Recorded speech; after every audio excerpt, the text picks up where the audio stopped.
Good evening and welcome to next edu. हम लोग अब थर्ड सेम के लिए एक अनाउंसमेंट कर रहे हैं।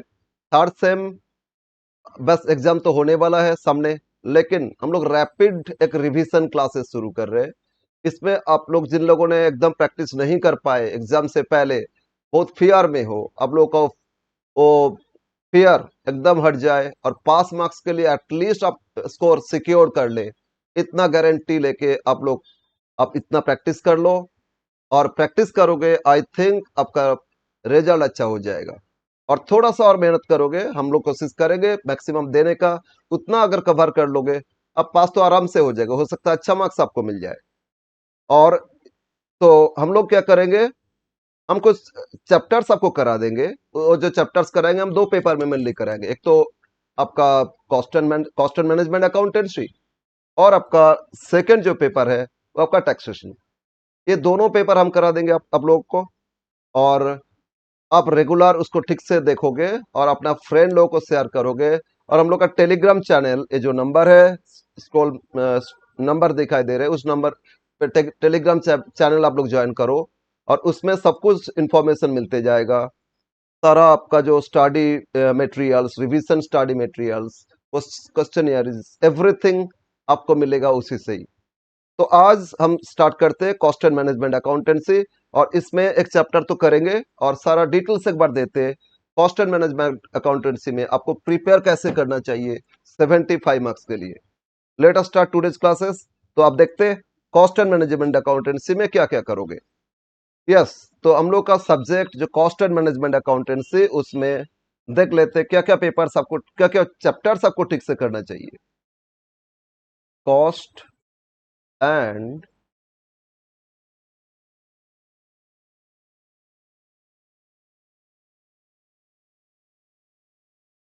Management accounts.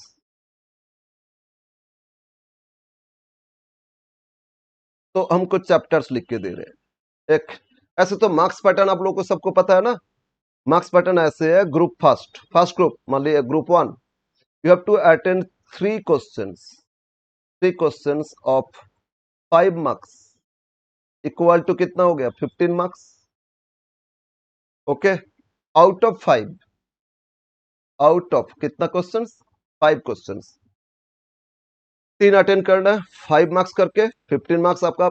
और इसमें 5 क्वेश्चन में से 2 एक्स्ट्रा आपको मिलेगा ऑप्शन, बट 3 आप कोई भी अटेंड करोगे। सेकेंड ग्रुप, इसमें भी 3 क्वेश्चन अटेंड करना है ऑफ 10 मार्क्स इच।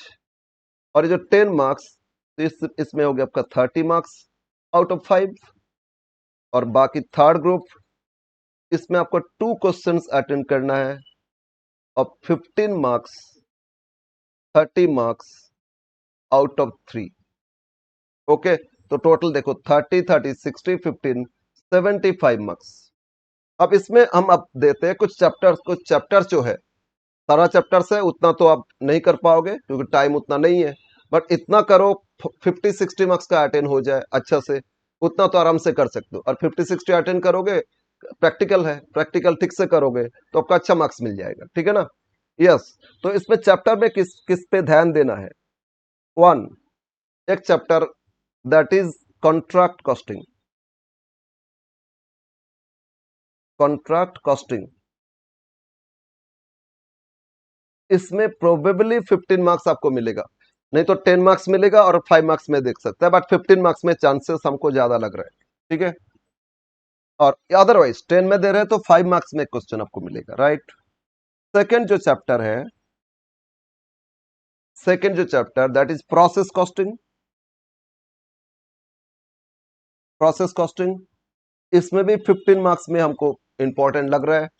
और 15 में नहीं मिला तो 10 मार्क्स और 5 मार्क्स इस तरह आपको मिलेगा, ठीक है ना।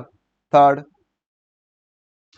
थर्ड इसमें आपको एक और चैप्टर है that is ABC, activity based costing, ठीक है। एबीसी कॉस्टिंग, एबीसी कॉस्टिंग बोलते हैं, actually AB costing, activity based costing.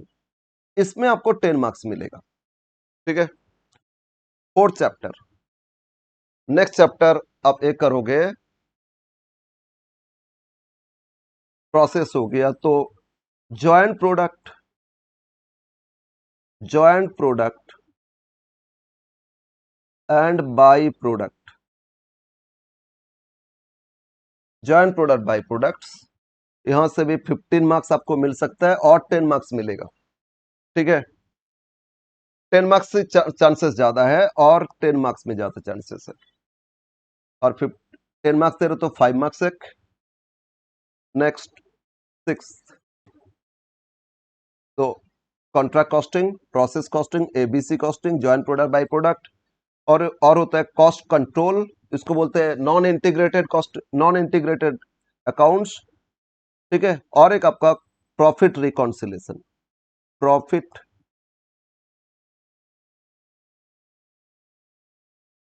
Reconciliation, यहां से भी आपको 10 मार्क्स मिल सकता है। और इसमें एक non integrated accounting records, non integrated accounts है, उससे भी इसके साथ दे सकता है, बट इतना इतना पार्ट आप कर लो। और एक है आपका ऑपरेटिंग कॉस्टिंग, सर्विस कॉस्टिंग, वहां से भी आपका 10 मार्क्स आ सकता है, या कहीं पे 5 मार्क्स कुछ भी दे सकता है। ओके, तो बस इतना आप अटेंड करोगे तो आपका हो जाएगा। तो ये 6 चैप्टर नहीं है, 5th चैप्टर।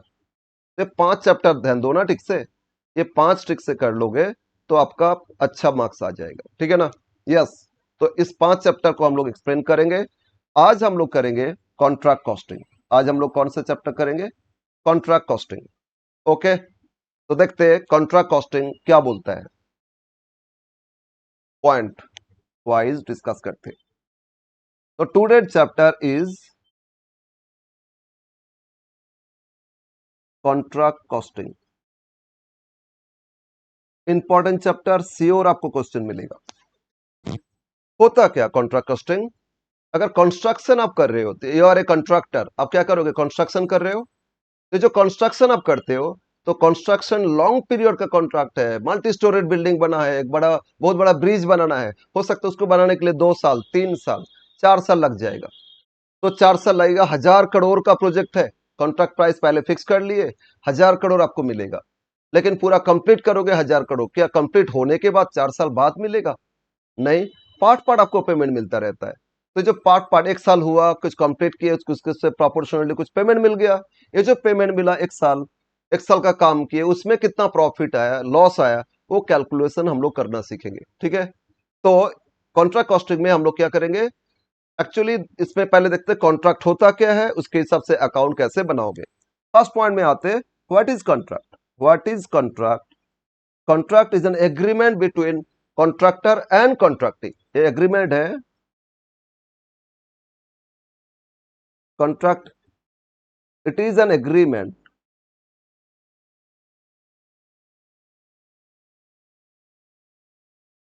एक एग्रीमेंट है। और एग्रीमेंट दो पार्टी के बीच हो रहे हैं, तो कौन कौन पार्टी है? बिटवीन, बिटवीन कॉन्ट्रैक्टर, मतलब वर्क द कॉन्ट्रैक्ट, जो काम करेगा कॉन्ट्रैक्ट का, ठीक है, एंड कॉन्ट्रैक्टी, जिनका काम किया जा रहा है, and contractee, to construct, to construct the work, कोई भी वर्क का कॉन्ट्रैक्ट मिल रहा है ना, construct the work at a consideration, that is contract price. इसके अगेंस्ट में आपको कॉन्ट्रैक्ट प्राइस मिलेगा। ठीक है, तो दिस एग्रीमेंट है। और एग्रीमेंट क्या है? कॉन्ट्रैक्टर और कॉन्ट्रैक्टी के बीच। कॉन्ट्रैक्टी जिनका काम किया जा रहा है, जिनका एसेट्स बनाया जा रहा है, और कॉन्ट्रैक्टर जिन्होंने ये बना रहे। ठीक है, और कॉस्टिंग में हम लोग ना कॉन्ट्रैक्टी का बुक में नहीं, कॉन्ट्रैक्टर जो बना रहे उन्होंने बनाए, तो उन्होंने contract price fix, contract price contractor से मिलेगा, तो उनका क्या प्रॉफिट है, लॉस है, वो हम लोग फाइंड करना सीखेंगे। तो ऑलवेज इसमें जो अकाउंट सीखेंगे, it should be in the books of contractor. किसका बुक में करोगे? इन द बुक्स ऑफ कॉन्ट्रैक्टर। एकदम शॉर्टकट वे से हमें कुछ फॉर्मेट देते, क्योंकि ज्यादा टाइम नहीं है, डिटेल्स हम लोग डिस्कस नहीं कर सकते। ये कॉन्ट्रैक्ट कितना टाइप का होता है, इसका लेसन क्लॉज क्या है, ठीक है, fix price contract, cost plus contract, इस तरह बहुत सारे कॉन्ट्रैक्ट है। बट हम लोग जो क्वेश्चन पूछेगा अकाउंट्स मतलब प्रैक्टिकल, उसके हिसाब से फॉर्मेट में आ जाती है। तो हम लोग करना क्या है ना, in the books of contractor एक अकाउंट करेंगे, कॉन्ट्रैक्ट अकाउंट, राइट। तो हम लोग फॉर्मेट में आते हैं डायरेक्ट। तो in the books of contractor,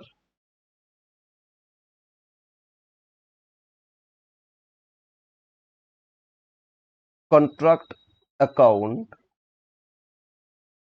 for the year ended, for the year ended date, right. Now अब ये जो अकाउंट करोगे, ऑब्वियसली डेबिट क्रेडिट करोगे।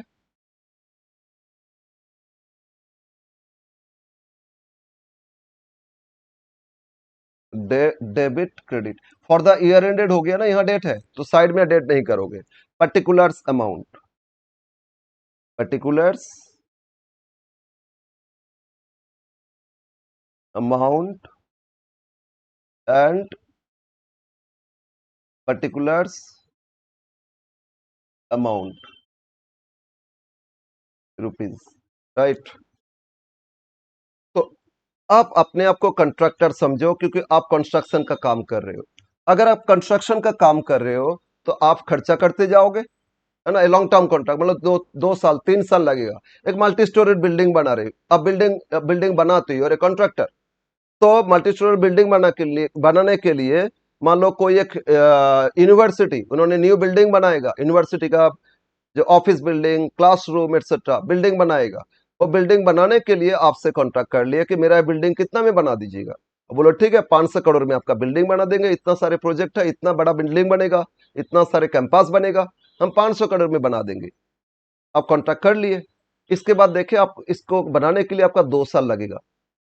अब फर्स्ट ईयर एंड हो गया, तो अब इसमें फर्स्ट ईयर तक जितना आप कॉन्ट्रैक्ट कंप्लीट किए, उसमें आपका कितना खर्चा लगा और कितना आपको कॉन्ट्रैक्टी से मिलेगा।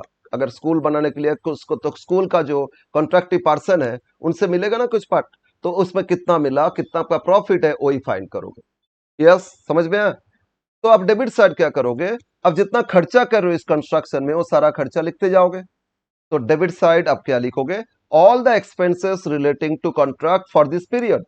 अब बोलो, कोई भी कंस्ट्रक्शन के लिए क्या सबसे पहले मटेरियल्स लगेगा, तो सारा एक्सपेंसेस लिखते हो। तो to materials, to raw materials. अब रॉ मटेरियल्स में दो दो चीज हो सकता है। मान लो आप बिल्डिंग बनाते हो, आप कॉन्ट्रैक्टर हो, तो आपका कुछ गोडाउन भी तो होगा, उसमें कुछ materials iron rod, cement, sand etcetera पड़ा हुआ है। तो वहीं से अपना स्टोर से, अपना गोडाउन से कॉन्ट्रैक्ट जहां कंस्ट्रक्शन जहां काम होगा वहीं पे आप भेजोगे ना, उसको बोलते हैं साइट।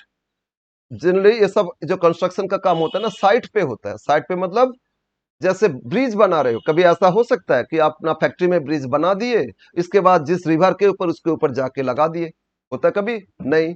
या आप बिल्डिंग बना रहे हो तो अपना फैक्ट्री में बिल्डिंग बनाए और इसके बाद आपका जगह जहां है वहां जाके लगा दिए, ऐसा नहीं होता है। तो क्या होता है, जहां साइट है मतलब जहां काम होगा, जिस प्लेस में होगा उसी प्लेस में एक कंस्ट्रक्शन का काम होता है। तो अपना गोडाउन था, अपना गोडाउन बड़ा बाजार में था, ठीक है। वहां से साइट काम कहाँ कहाँ मिला हमको, सॉल्ट लेक में मिला। तो अपना ऑफिस से कुछ मटेरियल्स भेज देंगे। तो एक रॉ मटेरियल्स में एक तो हो रहा है अपना ऑफिस से, मतलब अपना गोडाउन से कहाँ भेजे या स्टोर से कहाँ भेजे, साइट पे भेजे। साइट मतलब जहां काम हो रहा है, समझ में ना। तो send to site, material send to site. Site, SIT, site मतलब बोले वर्क प्लेस। कहां से, फ्रॉम स्टोर्स, अपना गोडाउन, अपना स्टोर से जितना मटेरियल्स भेजे वो वैल्यू लिख दो। एक हो गया, तो रॉ मटेरियल्स में एक हो गया अपना स्टोर से भेजे। दूसरा, हम डायरेक्ट कुछ खरीदे, क्या खरीदे ना, ब्रिक्स खरीदे, फिर आयरन रॉड खरीदे, सीमेंट खरीदे, सैंड खरीदे, और डायरेक्ट अपना साइट पे, अपना गोडाउन में नहीं लेके डायरेक्ट वो सॉल्ट लेक का साइट पे लेके चले गए। तो परचेज, डायरेक्ट परचेज किए और साइट में लेके आए। Purchase of materials, raw materials. तो जितना खरीदे वो भी लिख लो, ठीक है। इससे रिलेटेड जो भी खर्चा लिख लोगे। नेक्स्ट मटेरियल्स का हो गया। तो मटेरियल्स नहीं, अब बोलो काम हुआ कौन कर रहे, लेबर।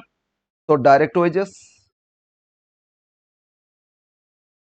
जितना डायरेक्ट वेजेस पेड, जितना पे किए, ठीक है, ये लिख दो आप। Sir eight the end of year कुछ आउटस्टैंडिंग या पे करना बाकी है, वो ऐड करते ना, ऐड नहीं करके लास्ट में करेंगे। वो आउटस्टैंडिंग या प्रीपेड, प्रीपेड लेस करते, लेस नहीं करके लास्ट में कुछ करेंगे हम लोग, अभी फिलहाल रहने दो। अभी जितना पेमेंट है to other expenses, other expenses at site, site में जो भी खर्चा लग रहा है वो भी लिख दोगे। बहुत सारे खर्चा होता है ना। सुपरवाइजर है, सुपरवाइजर सैलरी दे रहे हैं, कुछ सामान भाड़ा पे लिए, रेंट दे रहे हैं, ठीक है ना, तो ये सारा एक्सपेंसेस आएगा।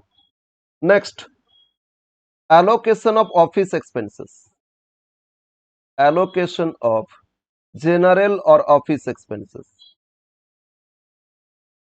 सर इसका मतलब क्या, अपना हेड ऑफिस जहां है बड़ा बाजार में, वहां ऑफिस में भी तो बहुत सारे खर्चा होता है ना, तो सारा खर्चा एक पर्टिकुलर, मेरा एक साथ काम, एक साथ इस साल 5 कॉन्ट्रैक्ट चल रहा है, एक सॉल्ट लेक में, एक हावड़ा में, एक आपका फिर बड़ा बाजार में, एक फिर आपका आपका सम बाजार में, और एक आपका साउथ में चल रहा है। इस तरह 5 प्रोजेक्ट, तो ये जो ऑफिस का मेरा खर्चा है, पांचों कॉन्ट्रैक्ट में पार्ट पार्ट करके चार्ज करेंगे, इसको एलोकेशन बोलते हैं, ठीक है ना। तो इस कॉन्ट्रैक्ट में जितना एलोकेट करेंगे ऑफिस का खर्चा, वो भी लिख देंगे।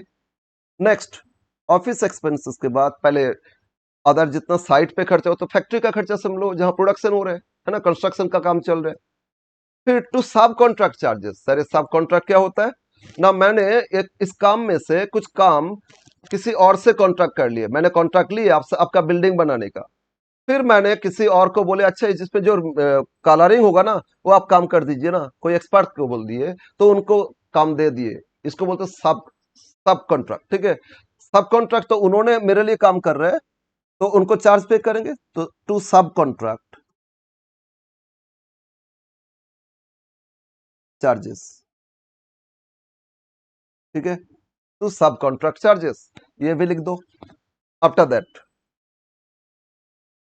और क्या आएगा इसमें ना, टू जितना एसेट्स है, कुछ कंस्ट्रक्शन चल रहा है तो कुछ मशीन इक्विपमेंट ये सब तो यूज कर रहे हैं ना, उस पर डेप्रिसिएशन आएगा। कुछ एसेट्स है यूज कर रहे हैं, उस कंस्ट्रक्शन काम में यूज हो रहे हैं, मिक्सचर मशीन है, फिर आपका लॉरी है, फिर आपका क्रेन है, ये सब है ना, तो ये सब जो है, जेसीबी मशीन, उसमें कुछ सामान इधर उधर करना, ये सब जो मशीन है यूज हो रहा है, तो उस पर डेप्रिसिएशन आएगा। तो to depreciation, to depreciation on assets use in contract, use in contract, contract में जितना दिन एसेट्स यूज किए डेप्रिसिएशन चार्ज कर दो, राइट। तो देखो सारा खर्चा इसमें कैलकुलेशन करके लिखोगे, एक्सपेंसेस सारा लिखते जाओगे, इस साल एंड तक इस कॉन्ट्रैक्ट रिलेटेड जो भी खर्चा है वो सारा लिख दिए, right. Yes sir.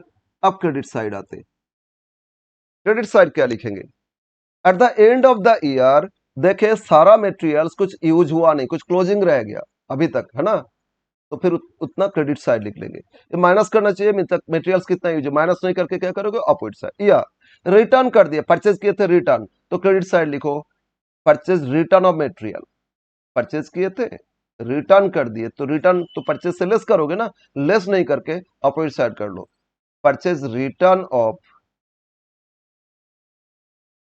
Raw material, जितना का मटेरियल्स रिटर्न किए वो लिख दो, क्लियर। फिर हम लोग अपना गोडाउन से, अपना स्टोर से कहां लेके आए थे, साइट पे लेके आए थे, फिर साइट से अपना स्टोर्स में फिर वापस लेके आए, कुछ सरप्लस हो गया था, तो return from site to stores, raw material return to stores, return to stores. एक तो परचेज किए थे रिटर्न किए, जहां से खरीदे थे उनको रिटर्न कर दिए, और एक अपना गोडाउन से लेके गए थे, प्रोडक्ट साइट पे लेके गए थे, साइट से कुछ सामान, कुछ मटेरियल्स अपना गोडाउन पे फिर वापस लेके आए, तो वहां तो यूज हुआ नहीं, माइनस कर दो। कुछ मटेरियल्स चोरी हो गया या बाय फायर डिस्ट्रॉयड हो गया, लॉस हो गया ना, तो by abnormal loss of materials, by abnormal loss of raw material.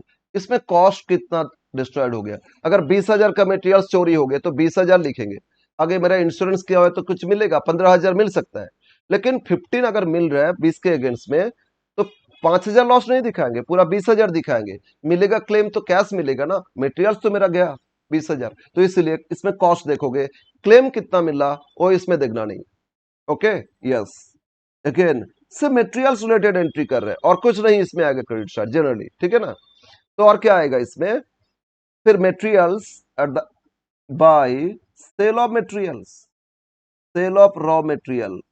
कुछ मटेरियल साइट पे कोई आया, एक आदमी, मेरा काम चल रहा था सॉल्ट लेक में, बोले ना सॉल्ट लेक में बिल्डिंग बना रहे हैं, तो वहां का एक लोकल आदमी बोले आया आया बोला कि सर एक काम कीजिए ना, हमको एक एक पैकेट सीमेंट दे दीजिए ना, नहीं तो हमको दूर से लेके आना पड़ेगा, आप ही के यहाँ बहुत सारे सीमेंट का पैकेट देखे, हमको एक दे दीजिए। बोले ठीक है, पैसा दीजिए, दे देंगे। उनको बेच दिए मैंने। तो ये जो बेचे, मेरा कंस्ट्रक्शन का प्रॉफिट है, कॉन्ट्रैक्ट से प्रॉफिट नहीं है, लेकिन कुछ एक्स्ट्रा प्रॉफिट आ गया या लॉस भी हो सकता है। तो इसमें सेलिंग प्राइस, क्या प्राइस में बेचे वो लिख दो। अगर उसको बेच के लॉस आया तो बाय कॉस्टिंग पीएल, कॉस्ट का हो रहा है इसलिए by costing PL account, loss तो पीएल में करते हैं ना, by costing PL loss on sale of material, loss on sale of raw material, ये लिख दो। कितना लॉस है वो लिखो। तो उल्टा प्रॉफिट आया तो यहां लिख लोगे opposite side to costing PL account, to costing PL account, इसमें लिख दोगे profit on sale of raw material, ठीक है।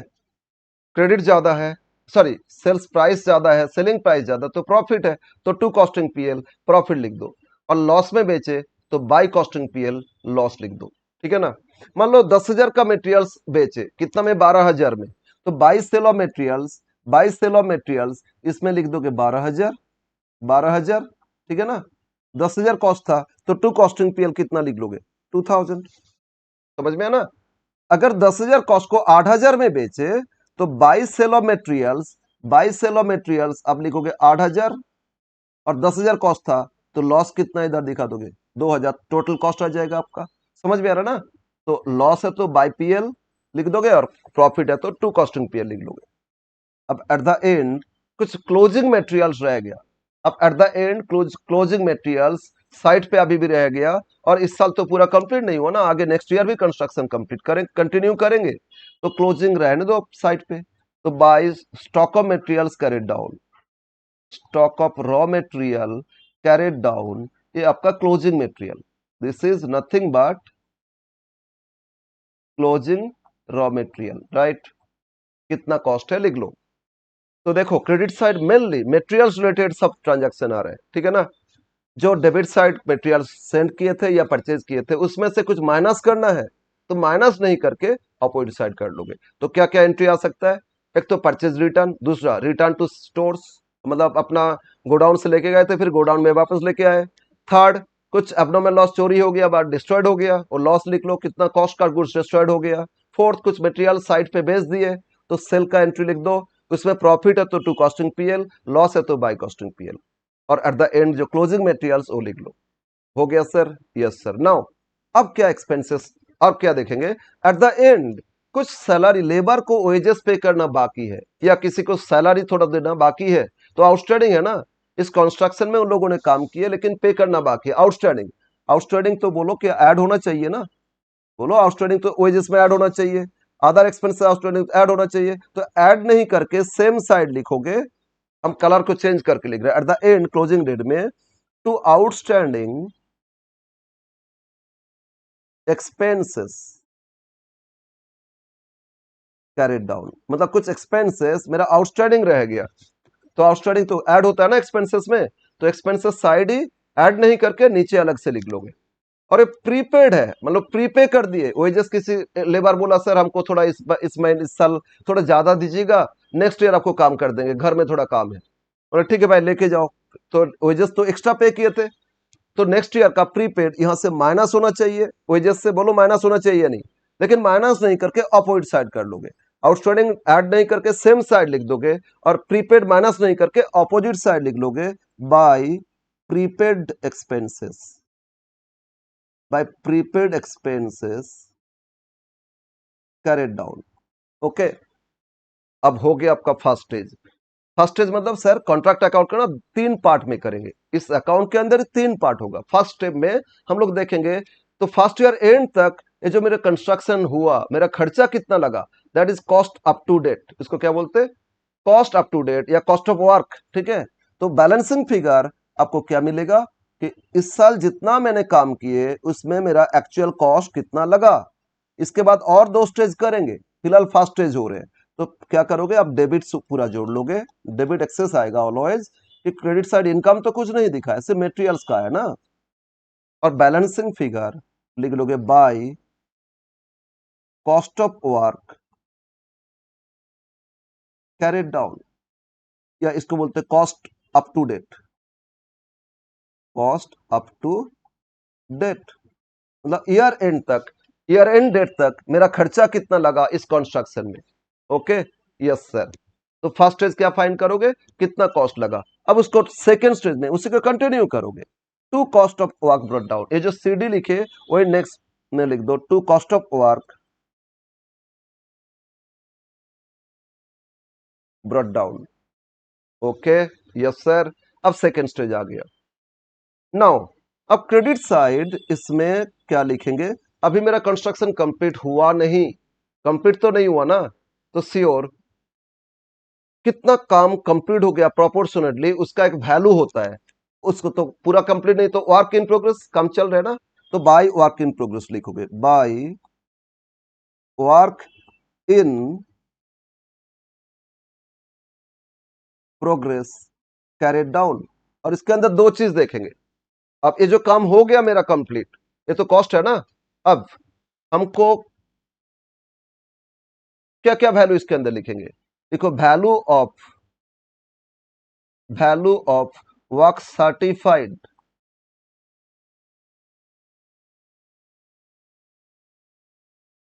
Value of work certified. ठीक है, ये क्या होता है वर्क सर्टिफाइड, हम नोट में नोट 1 लिख रहा हूं, उसमें डिटेल समझाएंगे आपको।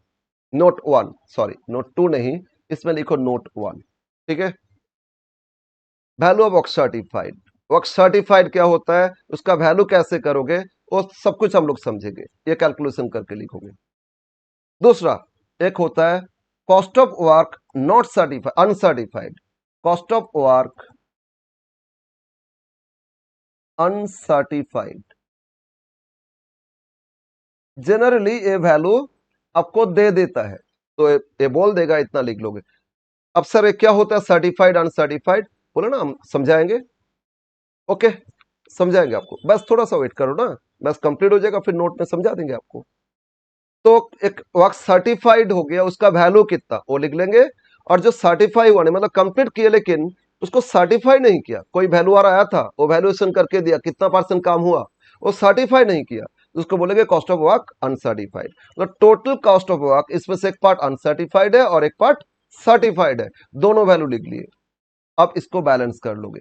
अगर मेरा क्रेडिट एक्सेस आया तो फिर डेबिट साइड लिखोगे, क्रेडिट एक्सेस आ गया तो डेबिट साइड लिख लोगे to notional profit, NOTIONAL, notional profit, profit for the period ये आया आपका। ठीक है ना, इसको नोशनल प्रॉफिट बोलते हैं, ये रियल प्रॉफिट नहीं, मतलब estimated profit up to the date ये आया। ठीक है, यस सर। बैलेंस करोगे नोशनल प्रॉफिट कैरिड डाउन, फिर इसी नोशनल प्रॉफिट को थर्ड स्टेज में लेके जाएंगे। और बाई चांस डेबिट एक्सेस हो गया तो उसको नोशनल लॉस नहीं बोलोगे, उसको लॉस ही मान लोगे। डेबिट एक्सेस हो गया तो लॉस मान लोगे, तो बाई लिखोगे by costing PL, by costing PL account loss. ठीक है, बैलेंसिंग फिगर अब लॉस लिखोगे। बट क्रेडिट एक्सेस हो गया तो बैलेंसिंग फिगर नोशनल प्रॉफिट लिखोगे और फिर नेक्स्ट स्टेज में ट्रांसफर करेंगे तो थर्ड स्टेज आएगा। और अगर डेबिट एक्सेस हो गया, फिर बता रहा हूं, अगर डेबिट एक्सेस है balancing figure by costing PL loss लिख लोगे बैलेंसिंग फिगर, और थर्ड स्टेज नहीं यहीं पे कंप्लीट हो जाएगा कॉन्ट्रैक्ट फर्स्ट ईयर का। ठीक है, बट क्रेडिट एक्सेस आया तो नोशनल प्रॉफिट, तो नोशनल प्रॉफिट को फिर कैरी फॉरवर्ड करते next stage, third stage, final stage में आप आ जाएंगे। अगर नोशनल प्रॉफिट आया तो थर्ड स्टेज करोगे, नहीं तो सेकंड स्टेज में कंप्लीट हो जाएगा। समझ में ना, तो अब लिखो by notional profit, by notional profit brought down. Okay, अब इस प्रॉफिट जो आया ये estimated profit up to date आ गया, इसमें से एक पोर्शन हम लोग प्रॉफिट मान लेंगे, उसको बोलोगे रियलाइज प्रॉफिट, तो डेबिट साइड लिखोगे to costing PL, to costing PL account, realise profit. Sir होता क्या रियलाइज प्रॉफिट? लिखो ना रियलाइज प्रॉफिट, और इसके लिए नोट टू, ये भी सीखेंगे कैलकुलेशन कैसे किया जाएगा। ये कैलकुलेशन करेंगे, ये इंपॉर्टेंट पॉइंट है, ये कैलकुलेशन बहुत सारे क्वेश्चन में अलग से पूछ लेता है, ठीक है। और टोटल नोशनल प्रॉफिट में से जितना रियलाइज प्रॉफिट वो माइनस कर दोगे, तो रिमेनिंग एक रिजर्व रखेंगे, क्योंकि पूरा कंस्ट्रक्शन कंप्लीट नहीं हुआ ना, इसीलिए एक पोर्शन रिजर्व रखेंगे। तो लिखोगे to WIP, work in progress carried down profit reserve.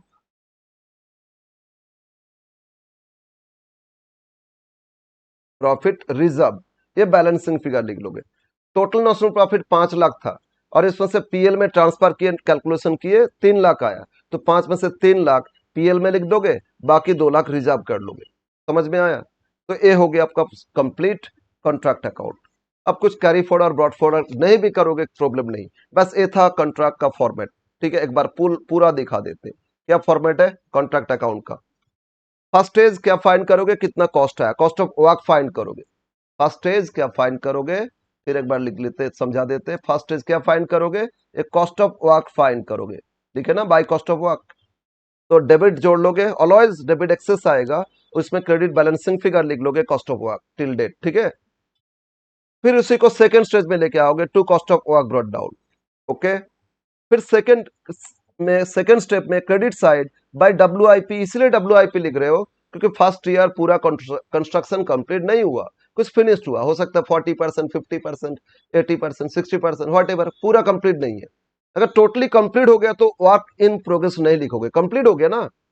अगर कंप्लीट नहीं है तभी लिखोगे by WIP, work in progress. इसका दो वैल्यू होता है, पूरा कंप्लीट नहीं है तो जितना कंप्लीट है मेरा खर्चा लगा, उसमें से कुछ काम को सर्टिफाई किया गया, मतलब माना गया कि हाँ इतना आप कंप्लीट किए, और एक पोर्शन मैंने कंप्लीट तो किए लेकिन सर्टिफिकेट नहीं मिला, उसको बोलते हैं अनसर्टिफाइड, ठीक है। तो ये दोनों कैलकुलेशन सीखेंगे, वैल्यू ऑफ सर्टिफाइड क्या होता है और अनसर्टिफाइड, अनसर्टिफाइड कॉस्ट आपको दे देगा, और बैलेंसिंग फिगर मिल जाएगा कितना प्रॉफिट या लॉस। अगर लॉस है, डेबिट एक्सेस है, तो लॉस लिखोगे बाय कॉस्टिंग पीएल ट्रांसफर, ठीक है, लॉस ट्रांसफर ये लिख लोगे।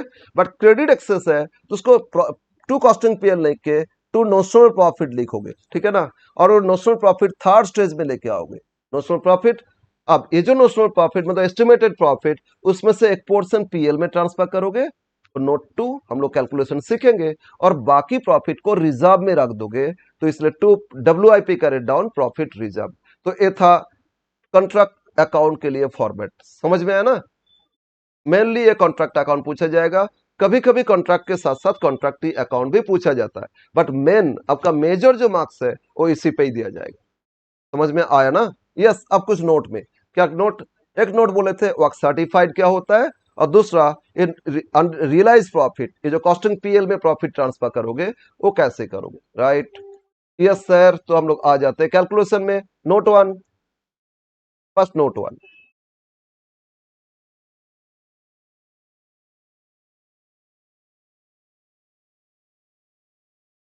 Work certified. What is work certified? Certified क्या होता है ना, एक बार हम एक एग्जांपल लेने से आपको क्लियर हो जाएगा। मान लो एक मैंने, हम ब्रिज बनाते, ठीक है ना। मान लो मैंने, मेरा कंस्ट्रक्शन का काम चलता है, बिल्डिंग बनाते, ब्रिज बनाते, जैसे आपका लार्सन एंड टुब्रो कंपनी है ना, वो लोग ब्रिज बनाते, फिर आपका एयरपोर्ट बनाते, फिर बड़ा बड़ा स्टैचू बनाते, ठीक है ना, बहुत बड़ा बड़ा काम करते, और 1000 करोड़, 10,000 करोड़, 20,000 करोड़ का प्रोजेक्ट होता है उन लोगों का। तो एक एक प्रोजेक्ट इतना ये होता है, तो बोलो सोचो एक साल में हो जाएगा इतना इतना ज्यादा प्रोजेक्ट? तो इसमें 2 साल 3 साल लग जाता है। देखो ना, आपका जो फ्लाईओवर था गिरीश पार्क में था ना, वो टूट गया, कितना साल बाद टूट गया, कंप्लीट ही नहीं हुआ। तो एक एक फ्लाईओवर बनने में कितना टाइम लगता है? तो ये 1 साल का 2 साल का नहीं है भाई, लॉन्ग टर्म कॉन्ट्रैक्ट है। तो एक बिल्डिंग बनाने के लिए, एक ब्रिज बनाने का कॉन्ट्रैक्ट लिया, कितना करोड़ का? 2,000 करोड़ का कॉन्ट्रैक्ट है। और ये देखे, एस्टिमेट किए, हमको कॉन्ट्रैक्ट मिला, एस्टिमेट किए मान लो ये कलकत्ता म्यूनिसिपैलिटी हमको बोला था ये इस जगह पे ब्रिज बना, ये फ्लाईओवर बना दीजिए, तो ठीक है हम बना देंगे। तो 2000 करोड़ का कॉन्ट्रैक्ट मिला और हम कंस्ट्रक्शन का काम करते बनाना शुरू करेंगे। नाउ 1 साल कंप्लीट हो गया, देखिए 2 साल 3 साल लगेगा, 1 साल कंप्लीट हुआ और मैंने डिमांड किए कि म्यूनिसिपैलिटी को बोले देखिए 1 साल तो हो गया, खर्चा मेरा लगा, आप कुछ तो पेमेंट कीजिए। ये नहीं कि एक साथ पेमेंट करेंगे, आप इतना पैसा एक साथ कहां से लगाएंगे, उनसे लेके तो करेंगे ना।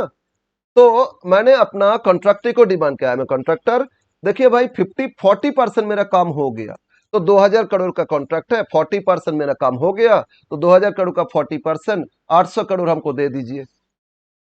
तो बोलो आई एम द कॉन्ट्रैक्टर, मैंने डिमांड किए 40% काम कर दिए आपका, और आप कॉन्ट्रैक्टी आप हमको कॉन्ट्रैक्ट दिए थे 2000 करोड़ का, तो 800 रुपये आपका देना बनता है या नहीं?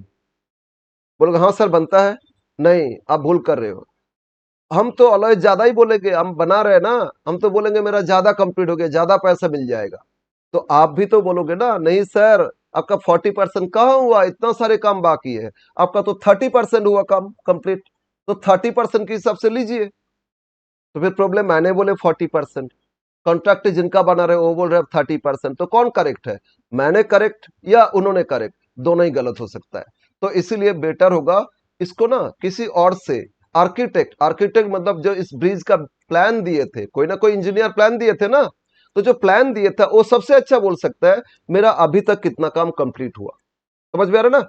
तो मैंने तो एक इंडिपेंडेंट वैल्यूअर इसमें आएगा जो ऑब्वियसली दोनों के एग्रीमेंट में होगा कि आप एवैल्यूएशन करके देंगे। तो जो मतलब प्लान दिए थे उनको बुलाए, उनका उनका जो एक्सपर्ट है ना वो उन्होंने आया और उन्होंने देख के 1 साल बाद बोला नहीं आप लोगों का काम कंप्लीट हुआ कितना ना, 2000 करोड़ में से 600 करोड़ का काम कंप्लीट हो गया या 680 करोड़ का काम कंप्लीट हो गया। ठीक है ना?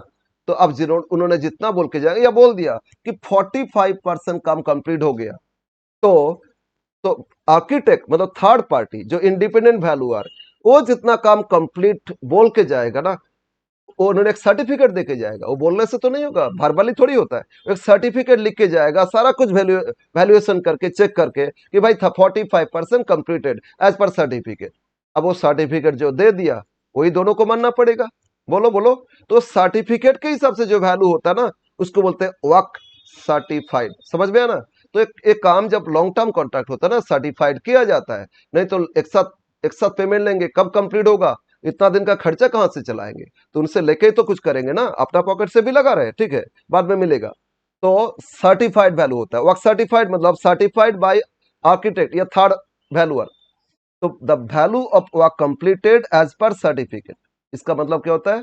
Value of work completed as per certificate of architect या valuer,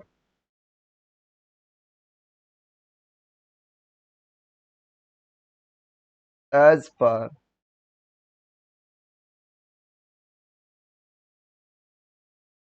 certificate of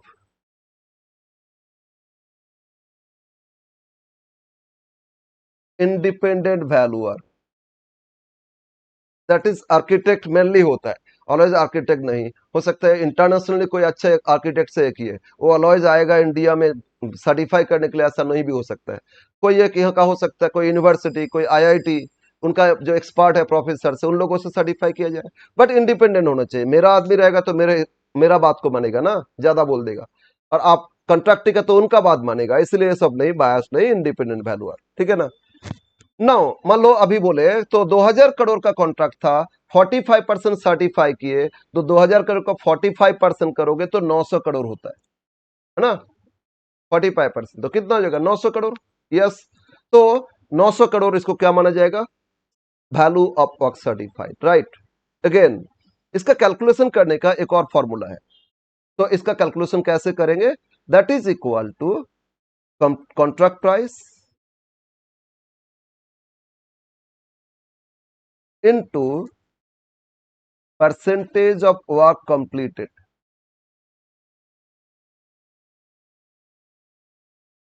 as per certificate. तो सर्टिफिकेट में ये बोल के देगा कि इतना % काम हो गया, ठीक है ना, तो लिख लोगे, राइट।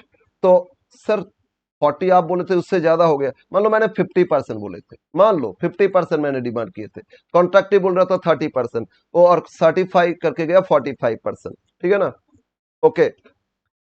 तो वर्क सर्टिफाइड कैसे मिलेगा ना, कॉन्ट्रैक्ट प्राइस में मल्टीप्लाई कर लोगे, कितना % सर्टिफाई करके गए कंप्लीट, ठीक है ना, percentage of work completed as per certificate 45, तो 45% कर दो, ये मिल जाएगा। और दूसरा, और इसका और एक फॉर्मूला जो मैक्सिमम यूज होता है, इसलिए इसमें एस्टोरिक मार्क दे रहा हूं, मतलब इसका यूज किया जाएगा, सेकंड ऑप्शन। सेकंड क्या है, अब आ जाओ ऑफिस में, बोलो 45% ऑफ 200 करोड़ 2000, तो कितना 900 करोड़, ये हो गया वर्क सर्टिफाइड। अब बोलो, अब जब सर्टिफाई करके गए 900 करोड़, अब कॉन्ट्रैक्टर से बोल सकते हैं 900 करोड़ तो दीजिए हमको, हम तो, मेरा तो सर्टिफिकेट के हिसाब से इतना कंप्लीट हो गया, तो 900 करोड़ दीजिए। कॉन्ट्रैक्टिव उसमें भी बोलता है 900 करोड़ तो देंगे आपको, लेकिन अभी नहीं, जब पूरा कंप्लीट करोगे तब देंगे, अभी फिलहाल एक पोर्शन इसको इसमें से काट के रखते हैं, उसको बोलते हैं रिटेंशन। उन लोगों ने रिटेन करता है, तो रिटेंशन मानी वो लेस कर देता है, वर्क सर्टिफाइड इससे रिटेंशन, RETENTION, रिटेंशन मनी। मान लो बोला 20% अभी हम काट के रख रहे हैं, जब पूरा कंप्लीट हो जाएगा तो 20% जो काटे थे वो दे देंगे, फिलहाल आप कुछ एज ए सिक्योरिटी हमको दीजिए, रहने दीजिए। अब मान लीजिए आप इसके बाद छोड़ के जाइएगा, तो मैंने किसी और से कैसे कराएंगे, प्रॉब्लम होगा ना, तो रिटेंशन सिक्योरिटी के लिए कुछ रिटेन करता है 20%, तो 900 करोड़ का 20%, 180 वो रिटेन किए, तो हमको पेमेंट मिला, कैश कितना मिलेगा बोलो, कैश रिसिप्ट 900 में से 180, तो 720 करोड़ हमको पेमेंट मिला, है ना। तो वर्क सर्टिफाइड में से रिटेंशन मनी माइनस करते तो क्या मिलता है, कैश रिसिप्ट। ओके बोलो, ये क्लियर है। जितना सर्टिफाइड होता है, और जो सर्टिफाई करके गया आर्किटेक्ट, उसमें से एक रिटेंशन कॉन्ट्रैक्टर रिटेन करता है, मतलब रख लेता है, कितना %, 10%, 20%, वो बोल देता है, तो वो रिटेंशन मनी माइनस करके एक कैश रिसीव्ड होता है, कॉन्ट्रैक्टर को कैश मिलता है। ये जो कैश रिसीव्ड है, इसका दूसरा नाम है प्रोग्रेस पेमेंट रिसिप्ट। ये सब ध्यान दोगे, ये सब इंपॉर्टेंट पॉइंट है, क्वेश्चन में कहीं पे कैश रिसिप्ट बोलते, कहीं पे progress payment receipt, progress payment receipt. तो कैश रिसिप्ट दे दिया क्वेश्चन में, कितना सर्टिफाई किया था बताया नहीं, कैश रिसिप्ट दे दिया कि 720, और बोल दिया रिटेंशन था 20%, तो एड बैक करके सर्टिफाइड मिल जाएगा ना, ये फॉर्मूला आएगा। जब कैश रिसिप्ट दे दिया और रिटेंशन दे दिया, तो इससे सर्टिफाइड कैसे करोगे, और मेजर क्वेश्चन में ना यही देगा आपको, तो इसमें सर्टिफाइड इक्वल टू कैसे करोगे ना, कैश रिसिप्ट या प्रोग्रेस पेमेंट रिसिप्ट, कितना कैश मिला, डिवाइड क्या करोगे, cash receipt divide by 100 minus retention rate, retention rate कितना % रिटेन हो रहे, और इनटू कर लोगे 100, तो इससे मिल जाएगा, इससे क्या मिलेगा आपको, वर्क सर्टिफाइड मिल जाएगा। सर ये समझ में नहीं आया, 100 माइनस रिटेन, समझो यहां, बोलो 900 करोड़ सर्टिफाइड था, ये डायरेक्ट नहीं दिए आपको, बोले कि कैश रिसिव्ड है 720, कैश रिसिव्ड कितना 720 करोड़, तो इसमें ऐड करेंगे रिटेंशन तो मिल जाएगा ना सर्टिफाइड, नहीं हम ऐड नहीं कर रहे, तो वर्क सर्टिफाइड हम कैलकुलेशन कर रहे हैं, वर्क सर्टिफाइड। बोलो फॉर्मूला क्या लिखे, cash received 720 divide by 100 minus कितना % रिटेंशन था, हम कलर चेंज करते, 100 माइनस 20% रिटेंशन था ना, 20 इनटू कर लो 100, देखोगे इससे क्या मिलेगा आपको, सर्टिफाइड वैल्यू मिल जाएगा, है ना। ये कैश रिसिप्ट था, वर्क सर्टिफाइड, कैश रिसिप्ट 720, देखो कैलकुलेशन करो, 720 डिवाइड बाई 100 माइनस 20 क्या होता है 80, डिवाइड बाई 80 इंटू 100, तो इसमें आ गया, सॉरी कितना, तो 720 डिवाइड बाई 80 इंटू 100, तो 900 आ गया, कितना आ गया, 900 करोड़ आ गया, तो वर्क सर्टिफाइड कितना 900 आ गया ना।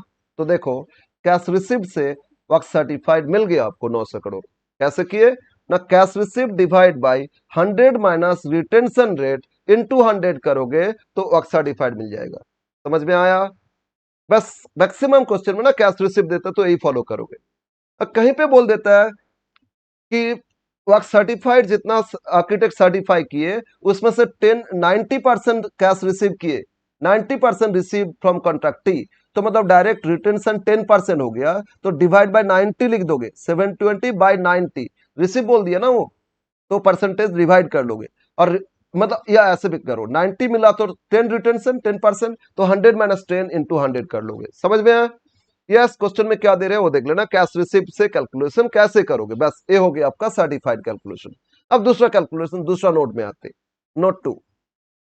नोट टू क्या, अगर आपका नोशनल प्रॉफिट आया तो कितना प्रॉफिट पीएल में ट्रांसफर करोगे, रियलाइज प्रॉफिट मानोगे, मतलब उतना ही प्रॉफिट आप प्रॉफिट रिकॉग्निशन करोगे, बाकी कुछ रिजर्व रखोगे कि पूरा कंप्लीट नहीं हुआ ना, और पूरा पैसा भी नहीं मिला, कुछ सर्टिफाई हुआ तो लेकिन कम पेमेंट मिला, तो इसीलिए इसीलिए जितना वक्त सॉरी कुछ रिटेंशन है, तो इसमें फाइनली काम कंप्लीट नहीं किए तो लॉस हो सकता है, मिलेगा नहीं, तो इसीलिए कुछ रिजर्व रखोगे। ठीक है ना, जब तक कंप्लीट नहीं हो रहे कंटिजेंसी रिजर्व रखना होता है, तो इसीलिए रिजर्व रखेंगे। तो नोट टू में आते, अब हम लोग फाइंड करेंगे कितना पीएल में ट्रांसफर करोगे, नोशनल प्रॉफिट में से कितना पीएल में ट्रांसफर करोगे।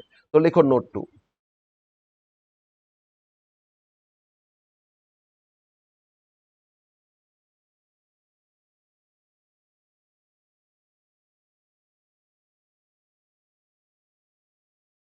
नोट टू, इसमें क्या फाइंड करोगे ना, नोशनल प्रॉफिट, notional profit मतलब estimated profit for the of the contract for the period, notional profit transferred to costing PL,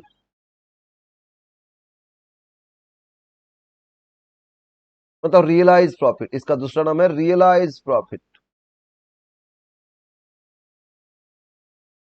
ठीक है, इसके लिए क्या फॉर्मूला है, नाउ इसमें आपको कुछ फॉर्मूला याद रखना। फर्स्ट केस, आपका काम कंप्लीट हुआ कितना, जो सर्टिफाई करके गए थे वो परसेंटेज था ना, वो कितना परसेंट वर्क कंप्लीट, वो हम लोग फाइंड करेंगे एक बार, उस पर डिपेंड करेगा प्रॉफिट ट्रांसफर। ठीक है, तो फर्स्ट कैलकुलेशन करोगे, percentage of work completed,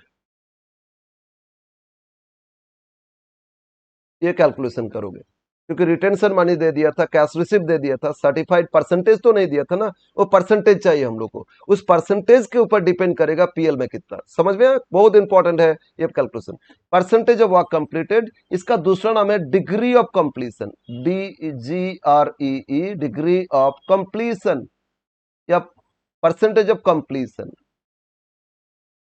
short में हम लिखेंगे DOC, bar bar a term use करेंगे। अब परसेंटेज ऑफ कंप्लीशन लिखो या परसेंटेज ऑफ वर्क कंप्लीटेड लिखो या डिग्री ऑफ कंप्लीशन लिखो, एक ही बात है।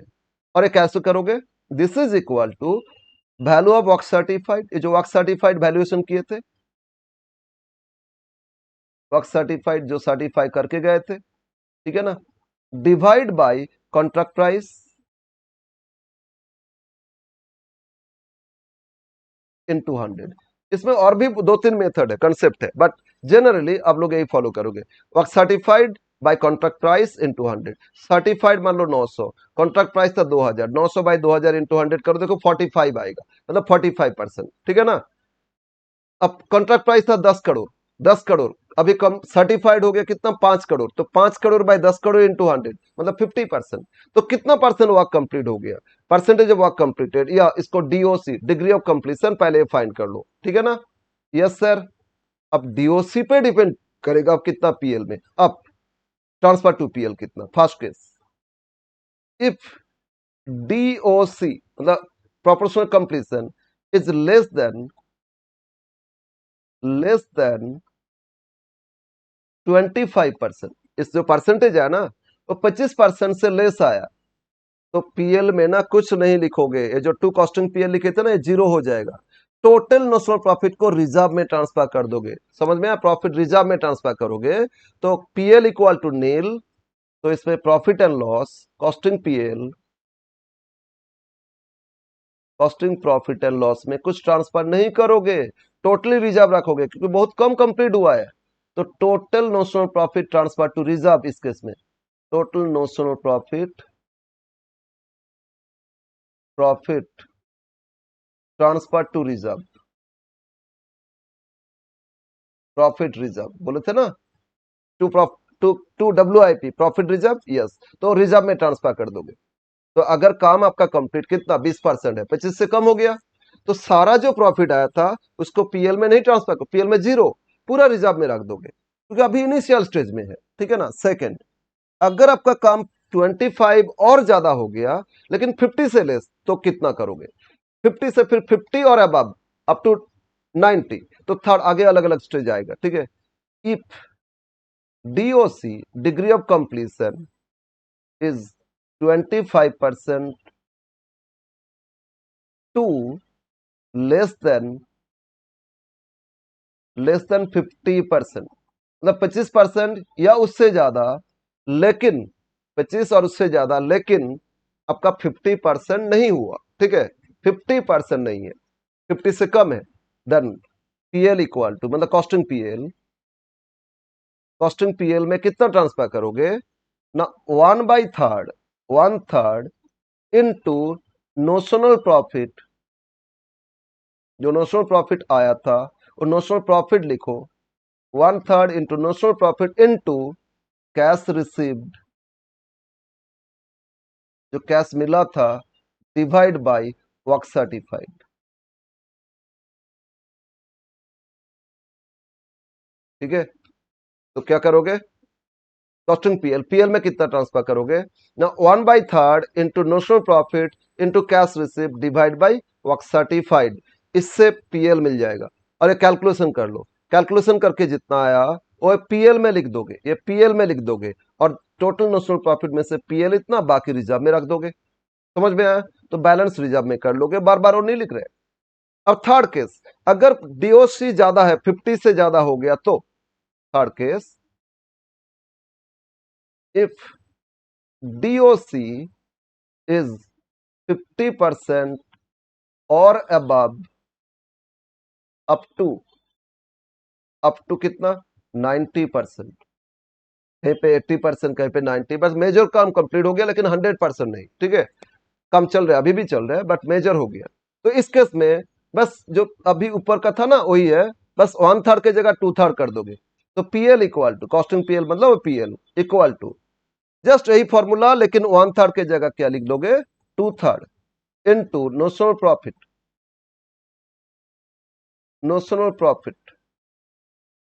Into cash received divide by work certified. क्या करोगे, 2/3 into notional profit into cash receive divide by work certified. Okay, yes sir. तो ये था थर्ड केस। अब फोर्थ केस, 90 और अबव हो गया, 90 से अबव, लेकिन पूरा नहीं है, तो फिर क्या करोगे, ठीक है। If DOC is above 90% but not 100%, मतलब पूरा काम कंप्लीट नहीं हुआ, ठीक है, मतलब मेजर काम कंप्लीट हो गया ना। तो इसमें इसमें बहुत सारे ऑप्शन है, 4 ऑप्शन है, बट हम लोग अभी एक सीखेंगे, बाद में एक और समझाएंगे, 2 करोगे हो जाएगा। तो पीएल इक्वल टू, अब बोलो, पहले यहां 1/3 था, इसमें 2/3, तो 3/3 कैंसिल हो गया, तो नोशनल प्रॉफिट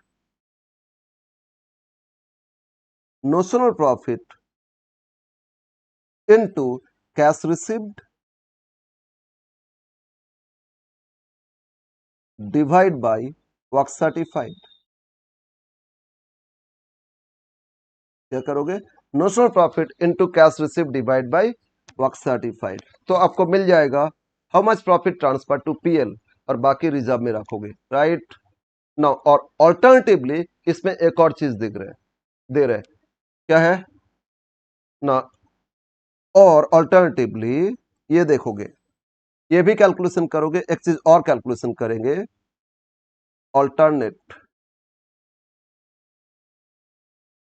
ऑल्टरनेटिव अप्रोच।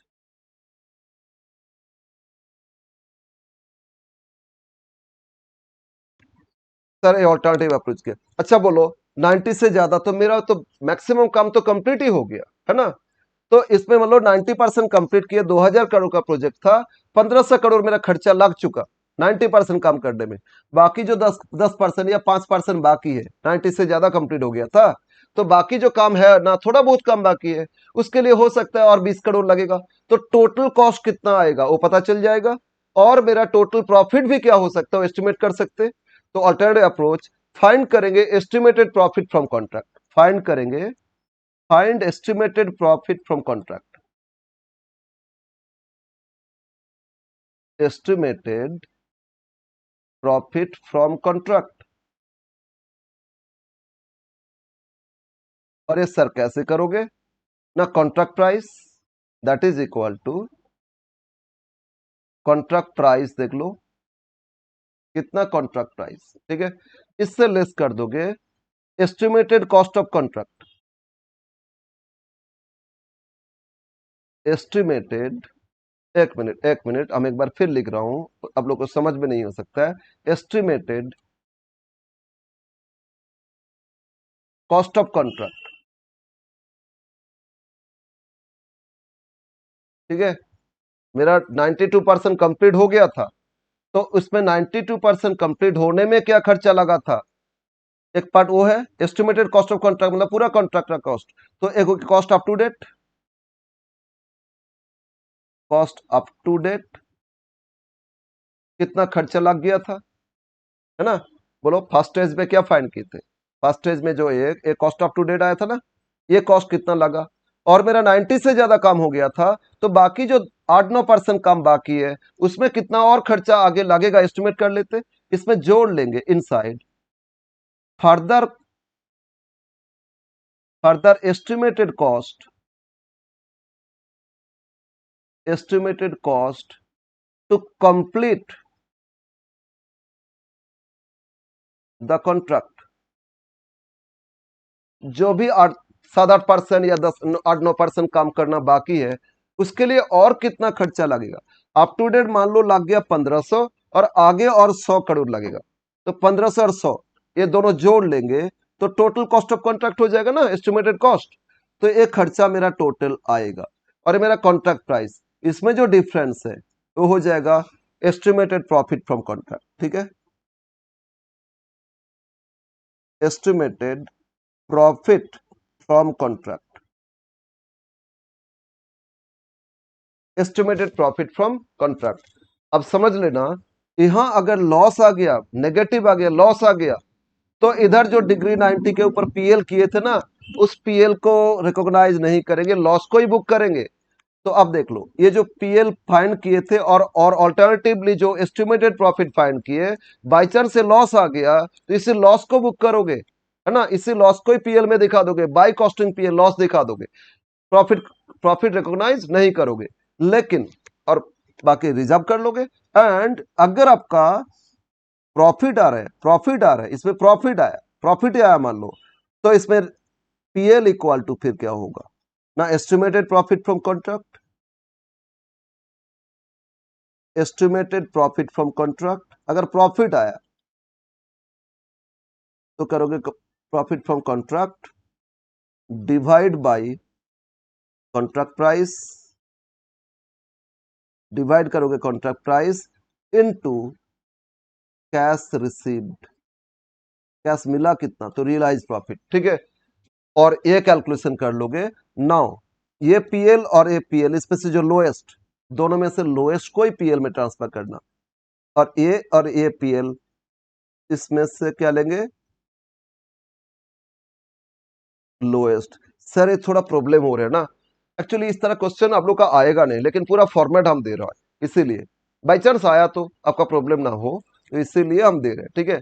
तो अब क्या करोगे, अगर 90 से ज्यादा कंप्लीट हो गया, या कहीं पे बोल दिया 80% भी कंप्लीट हो गया, लेकिन 20% काम के लिए आगे इतना और खर्चा लगेगा, तो ये ऑप्शन आएगा। एक तो देखोगे डिग्री के हिसाब से PL equal to notional profit into cash receive by work certified कर लोगे, एक ऑप्शन हो गया। दूसरा, अब कॉन्ट्रैक्ट से, पूरा कॉन्ट्रैक्ट कंप्लीट करने से क्या प्रॉफिट हो सकता है वो एस्टिमेट करोगे, कॉन्ट्रैक्ट प्राइस कितना लिख लो, और उसमें खर्चा अभी तक कितना लगा था, और जो भी थोड़ा बहुत काम बाकी है उसको आगे कंप्लीट करने के लिए कितना लगेगा वो एस्टिमेट एक बार कर लो। ये दोनों जोड़ लो, total cost of contract estimate हो गया, और टोटल कॉस्ट माइनस करोगे प्रॉफिट आएगा, अगर प्रॉफिट आया तो फिर उस प्रॉफिट से डिवाइड करो contract price into cash received, तो ये पीएल, और ये पीएल में से जो लोएस्ट आएगा उसी पीएल को, ये जो पीएल डेबिट साइड लिखे थे यहाँ ट्रांसफर कर देना और बाकी रिजर्व में रख देना। बोलो समझ में आया? Yes sir. बस ये कैलकुलेशन करोगे, अब हम लोग क्वेश्चन करेंगे तो क्लियर हो जाएगा। ठीक है? Yes sir. तो आज अब हम लोग एक क्वेश्चन सॉल्व करते। यस, अगेन आपको बता रहा हूं, आप लोग ये जब प्रैक्टिस करोगे, आप हम लोग का टेलीग्राम ज्वाइन करो, उसमें आपको ये स्टडी जो भी रिवीजन मटेरियल्स है, जो क्वेश्चन हम सॉल्व करके दे रहे हैं, ये सारा क्वेश्चन आपको वहीं पे मिल जाएगा और उसको देख के आप प्रैक्टिस करोगे तो आपको आसान से समझ में आ जाएगा। ठीक है ना? Let us start. आज हम एक क्वेश्चन सॉल्व करके देते हैं आपको। कॉन्ट्रैक्ट से एक क्वेश्चन सॉल्व करके देंगे आपको।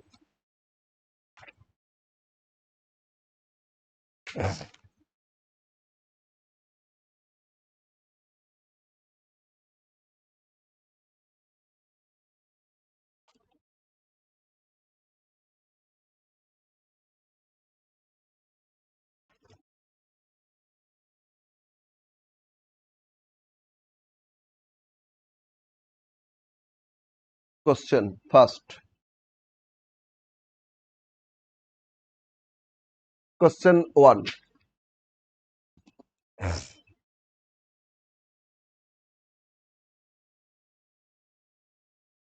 This is the questions of 2013. This is the questions of 2013. क्या क्वेश्चन है ना? Essen company limited, a firm a building contractor, contract price हम थोड़ा सा शॉर्ट में लिख रहे हैं, फिर अकाउंट करेंगे। कॉन्ट्रैक्ट प्राइस दे दिया 6,50,000। इस क्वेश्चन को हम दिखा सकते थे, लेकिन कोई बात नहीं, आप लोग टेलीग्राम में करोगे, जो नंबर है ना उसी नंबर पे करोगे, टेलीग्राम में आपको ये पेपर मिल जाएगा। ठीक है ना? तो ये पेपर मिल जाएगा तो इससे आप कर लोगे, कोई प्रॉब्लम नहीं होगा। Yes yes. तो पहले इस वीडियो देखने से पहले अब पहले एक क्वेश्चंस को डाउनलोड कर लो टेलीग्राम से, इसके बाद आप वीडियो देखोगे तो आपको क्वेश्चन के साथ मिलाते जाओगे, करते जाओगे, तो आपको अच्छा से समझ में आएगा। ठीक है ना? यस। तो हम करते डायरेक्ट कॉन्ट्रैक्ट अकाउंट। इसमें लास्ट में पूछा गया था prepare contract account showing the there in the amount of profit transfer to PL. Last में करते ना पीएल में ट्रांसफर, थर्ड स्टेज। तो in the books of contractor, in the books of, in the books of Asian Company, Asian Company Limited,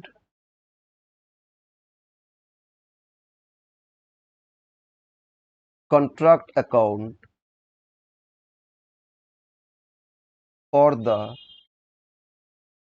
year ended 31st March 2012, sorry 31st December 2012। ये construction शुरू हुआ था 1 अप्रैल को और ईयर एंड हो रहा है दिसंबर, मतलब 9 मंथ्स का अकाउंट हो रहा है इसमें। ईयर एंडेड December 12, लेकिन कंस्ट्रक्शन शुरू ही हुआ था जब अप्रैल से दिसंबर, तो ये 9 मंथ्स का अकाउंट हो रहा है। राइट? Yes sir. और बोला ना 3 स्टेज होता है, तो अकाउंट ये थोड़ा लेंथी होगा।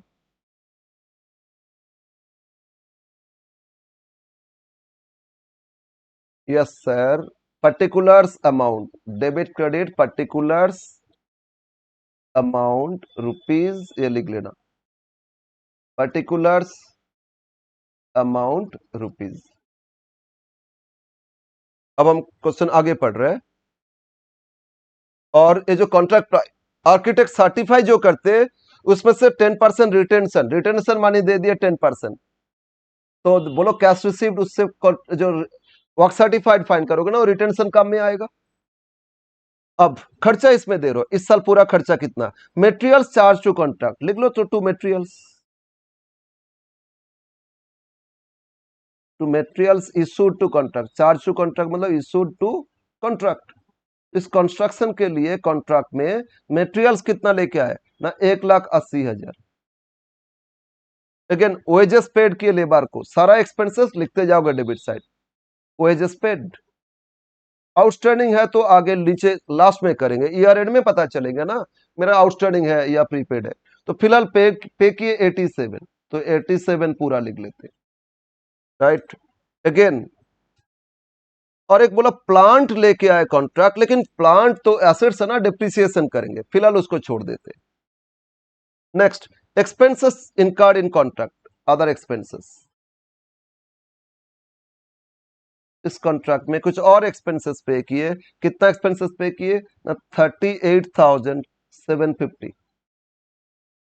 फिर टोटल एस्टेब्लिशमेंट एक्सपेंसेस 41,000, इसमें से 25% कॉन्ट्रैक्ट का, मतलब ये जनरल एक्सपेंसेस ऑफिस का सारा समझ लेना और एस्टेब्लिशमेंट, बट इस कॉन्ट्रैक्ट में सिर्फ 25% चार्ज किए जा रहे हैं।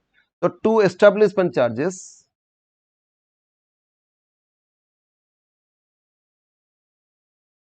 टू एस्टेब्लिशमेंट एक्सपेंसेस, बट पूरा टोटल बिजनेस का, इनका जो बिल्डर जो कॉन्ट्रैक्टर, इनका पूरा खर्चा है कि 41,000, बट 25% इस कॉन्ट्रैक्ट में इनका हो सकता है और भी कुछ काम चल रहा है ना, तो एक कॉन्ट्रैक्ट में पूरा थोड़ी ऑफिस का खर्चा चार्ज करोगे, तो 25% खर्चा चार्ज कर रहे हैं। तो 41,000 पे 25% करो, 10,250 आएगा। ठीक है, 41,000 इंटू 25% कितना हो गया, 10,250। ये भी खर्चा था।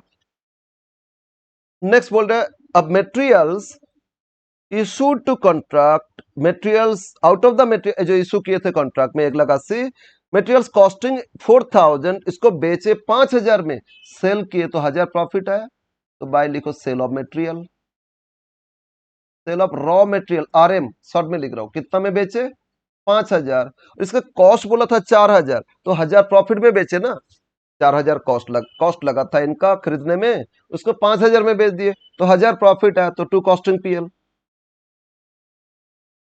To costing PL. लॉस होता तो बाय कॉस्टिंग पीएल लिखते। 1,000 प्रॉफिट हो गया, profit on cell, profit on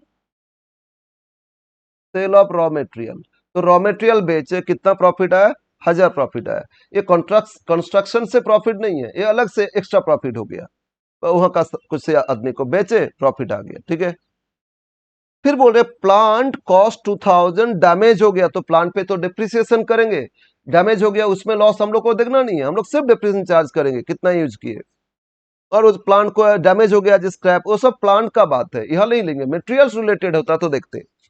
फिर प्लांट 3,000 दूसरा कॉन्ट्रैक्ट में, वो भी डिप्रिसिएशन देखेंगे, उसको यूज देखना नहीं है।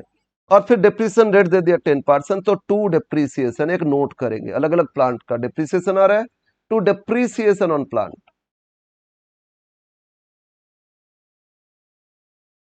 ठीक है, यहां लिख लेते नोट 1, ये हम लोग का कैलकुलेशन होगा, क्योंकि प्लांट में से कुछ डिस्ट्रॉयड हो गया और प्लांट कुछ इस कॉन्ट्रैक्ट से दूसरे कॉन्ट्रैक्ट में ट्रांसफर किए, तो कितना दिन यूज किए इस प्लांट में, इस कॉन्ट्रैक्ट में डिप्रेशन चार्ज करेंगे, और बाकी जो रिमेनिंग उसका भी डिप्रेशन तो नोट में करेंगे। ठीक है, और फिर बोल रहे हैं materials in hand, closing materials कुछ रह गया, तो by materials carried down, by materials carried down मतलब क्लोजिंग है, कितना मेटेरियल्स क्लोजिंग, 17,500, 17,500 क्लोजिंग रह गया।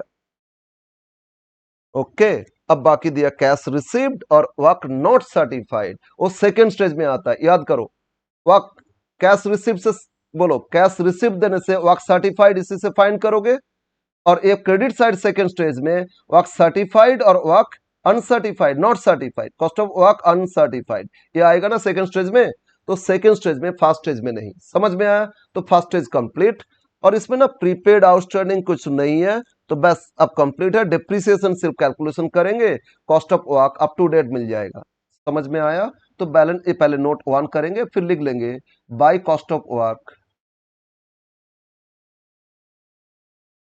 Carat down, cost up to date मिल जाएगा। ठीक है ना, तो फर्स्ट स्टेज अब कंप्लीट हो जाएगा, बट क्या करना बाकी है, डिप्रिसिएशन वो चार्ज करोगे, फिर बैलेंस मिलेगा। ठीक है, यस सर, तो नोट में आ जाओ, इसमें सेकंड थर्ड स्टेज बाकी है, तो नोट 1 में लिखो depreciation on contract, depreciation on contract, sorry contract नहीं, depreciation on plant used in contract.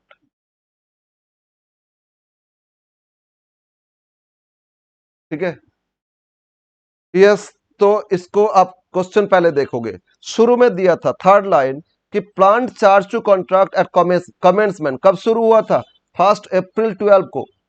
Total plant issued to contract, एक बार लिख लेते, total plant issued to contract मतलब कॉन्ट्रैक्ट जब शुरू किए थे, कमेंट्स किए थे, कॉन्ट्रैक्ट रुपीज कितना ना, ये टोटल था 32,000 ऑन कब कमेंट्स हुआ था ना, 14/4/2012।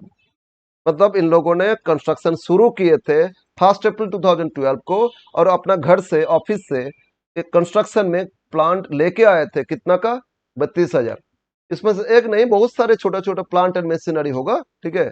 टोटल प्लांट एंड मशीनरी 32 था।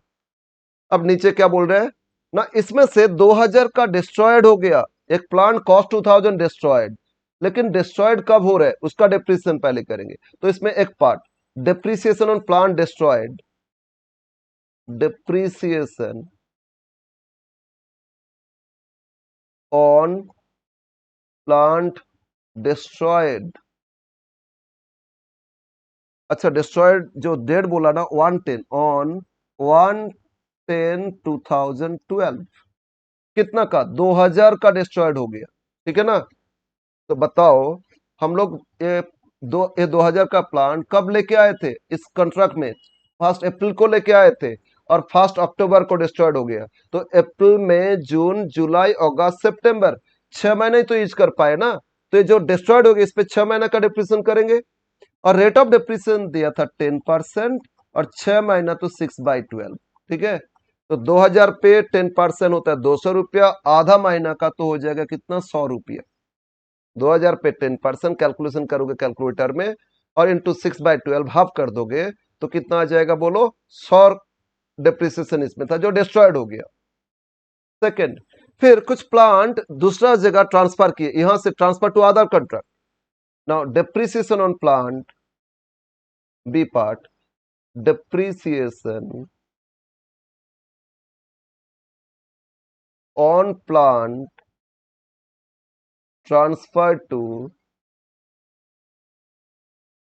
other contract, इस कॉन्ट्रैक्ट से दूसरा कॉन्ट्रैक्ट में ट्रांसफर कर दिए, और कब ट्रांसफर किए? ऑन 31 दिसंबर 2012, ईयर एंड में। बोलो, अप्रैल से शुरू हुआ था, दिसंबर, 9 मंथ्स हो रहे ना। और कितना का प्लांट ना, बोल रहे 3000 का प्लांट, ये जो ट्रांसफर किए 3000 का प्लांट ट्रांसफर किए, रेट ऑफ डिप्रिसिएशन 10% इंटू 9/12 करोगे, तो ये जो आधा कॉन्ट्रैक्ट में ट्रांसफर किए उस पे हो जाएगा। 3000 पे 10% होता है 300 रुपया, इंटू डिवाइड बाई 12 इंटू 9, ये होता है 225 रुपीज। कितना हो गया? 225 डिप्रिसिएशन आया। अब बाकी जो प्लांट है उस पे कर देंगे थर्ड। तो रिमेनिंग जो प्लांट बोलो 32 में से 2 डिस्ट्रॉयड, 3 अदर कॉन्ट्रैक्ट में ट्रांसफर किए, तो रिमेनिंग कितना? 5 माइनस कर दो, तो डिप्रिसिएशन रिमेनिंग प्लांट पूरा ईयर का करेंगे, और depreciation on remaining plant, remaining plant up two year and भी तो 31/12 है ना। 31/12/2012, ईयर एंड 12, तो 1 अप्रैल ही तो शुरू किए थे, ये भी 9 मंथ्स हो रहे हैं ना, अप्रैल से ईयर एंड दिसंबर, अप्रैल से मार्च नहीं एंड हो रहे हैं, दिसंबर में ईयर एंड के, तो पूरा कॉन्ट्रैक्ट भी हम लोग 9 महीने का बना रहे हैं। तो टोटल 32 से, टोटल बोलो कितना था? 32, इसमें से 3 दो 5000 का मशीन प्लांट तो एक डिस्ट्रॉयड हो गया, एक दूसरे का ट्रांसफर किए, तो कितना बचा? 27,000, है ना। और इसमें 10%, ये भी 9 मंथ्स है, और ये बाकी पूरा 12 मंथ्स होता तो 12 मंथ्स कर लेते, लेकिन इसमें भी 9 मंथ्स है। तो 27,000 10% इंटू 9/12 करो, 27,000 10% 2700 इंटू 9 डिवाइड बाई 12, ये होता है आपका 2025। कितना? 2025। तो टोटल डिप्रिसिएशन ऐड करो, टोटल डिप्रिसिएशन मिल जाएगा आपको। तो 2350 इन सबको जोड़ लिए, 2350 टोटल डिप्रिसिएशन आया। ये अच्छा क्वेश्चन है, very very important, long question आएगा, 10 या 15 मार्क्स में आएगा तो दे सकता है, ठीक है ना। तो इसमें लिख दो आप 2000 कितना है, 2350। बोलो बोलो, समझ में आया। टोटल प्लांट 32, इसमें से 2000 डिस्ट्रॉयड हो गया 110 को, तो 14 से 110 6 महीने यूज किए, तो 2000 पे 6 महीने का डिप्रिसिएशन किए 10% के हिसाब से। एक और प्लांट 3000 जो इस प्लांट से लेके गए, इस कॉन्ट्रैक्ट से दूसरे कॉन्ट्रैक्ट में भेज दिए, तो इस कब भेजे, दिसंबर को ही भेजे, ईयर एंड में भेजे, वो भी 9 महीना यूज किए, तो 3000 का प्लांट 9 मंथ यूज किए, 10% तो 225 है। और बाकी जो रिमेनिंग प्लांट है 2 3 5 हजार चला गया 32 में से, तो बाकी 27 है, वो भी ईयर एंड 9 मंथ्स का हो रहा है, क्योंकि फर्स्ट ईयर 9 मंथ्स के बाद ही ईयर एंड किया जा रहा है ना, तो भी 9 मंथ्स किए, इस सबको जोड़ के टोटल डिप्रिसिएशन आए और वो लिख दिए। अब हो गया आपका फर्स्ट स्टेज, बैलेंस करोगे कॉस्ट ऑफ वर्क मिल जाएगा, इसके बाद second step third step easy है, ठीक है। यस, सारा डेबिट जोड़ो, तो 1,80,000 plus 1,80,000 plus 87,000 plus 38,750 plus 10,250 plus 1,000 और 2,000, तो 3,350, 3,350 इज इक्वल टू कितना हो रहा है, 3,19,350, 319,350, राइट, 319,350। अब इससे क्रेडिट माइनस कर दो, कितना माइनस करो, 17,500, 22,500 लेस करने से कॉस्ट होता है 296,850, कितना आ रहा था, 296,850। तो फर्स्ट ईयर जो 9 मंथ्स कंप्लीट हुआ, इसके बाद ईयर एंड हो गया दिसंबर में, तो इन लोग का जो भी काम कंप्लीट हुआ उसका कॉस्ट इतना आया। फर्स्ट स्टेज में क्या फाइंड करोगे, बोलो क्या फाइंड करोगे, कॉस्ट फाइंड करोगे। सेकंड स्टेज में नोशनल प्रॉफिट फाइंड करोगे, पूरा कंप्लीट नहीं है ना, तो इसको आप सेकंड स्टेज में जाओ। 2 cost of work brought down, कितना, 2,96,850, ठीक है। अब आ जाते क्रेडिट साइड, क्या 100% काम कंप्लीट हुआ, नहीं नहीं, 650 का कॉन्ट्रैक्ट प्राइस दिया था और सर्टिफाइड जो वैल्यू उसमें कैश रिसिप्ट दे रहा था कितना, वहीं से सर्टिफाइड फाइंड करेंगे, पूरा नहीं है तो WIP लिखोगे, work in progress carried down. इसमें 2 पार्ट है, एक तो आपका वर्क सर्टिफाइड कैलकुलेशन यहीं पे कर दो। कैश रिसिप्ट देने से मैंने फॉर्मूला दिए थे, देखो ये लिखे थे ना, ये जो देखो ये cash receive work certified, value work certified, cash receive bye 100 minus retention rate into 100, ये करोगे। तो इसमें भी कैश रिसीव दिया और शुरू में दे दिया था 10% रिटेंशन, तो ये फॉर्मूला अप्लाई करो, यहीं पे कर लो कैलकुलेशन। कैश रिसीव नीचे क्वेश्चन में दिया था कि 3,06,000, कितना दिया था, 3,06,000 divide by 100 minus retention rate 10% दिया था इनटू 100, मतलब डिवाइड बाय 90%, है ना। तो 306,000 डिवाइड बाय 90 इंटू 100, तो होता 3,40,000। तो सर्टिफाइड बोलो कितना का था, 3,40,000। एक बार वेरीफाई करते, 3,40,000 सर्टिफाई हुआ था, कोई आर्किटेक्ट आया तो इंडिपेंडेंट वैल्यूअर वो सर्टिफाई करके गए, फिर आपका काम इतना कंप्लीट हो गया। और 3,40,000 उसमें से कॉन्ट्रैक्टिव 10% रिटर्न किए, 3,40,000 का 10% मतलब होता है 34,000, काट के बाकी पे किए थे 3,06,000। यस, 3,06,000 आ रहा है 34,000 काटने से, तो काट के मिला था इतना, तो सर्टिफाई कितना था, बैक कैलकुलेशन किए, समझ में आया। और तो जो टोटल मेरा कॉस्ट लगा था, एक तो सर्टिफाई हुआ था और एक अनसर्टिफाइड, वर्क नॉट सर्टिफाइड। ये WIP के अंडर में नीचे दोनों लिख लोगे, वर्क नॉट सर्टिफाइड। क्वेश्चन में अनसर्टिफाइड दे, ये येट टू बी सर्टिफाइड दे या नॉट सर्टिफाइड दे, समझ लेना एक ही चीज दे रहे।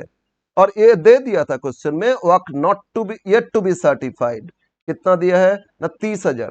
Cost of work not yet certified 30,000। तो बस हो गया सेकंड स्टेज, क्रेडिट ज्यादा है, जोड़ो नोशनल प्रॉफिट आ जाएगा, तो 3,70,000, कितना आ गया, 3,70,000 आया, तो 3,70,000, right.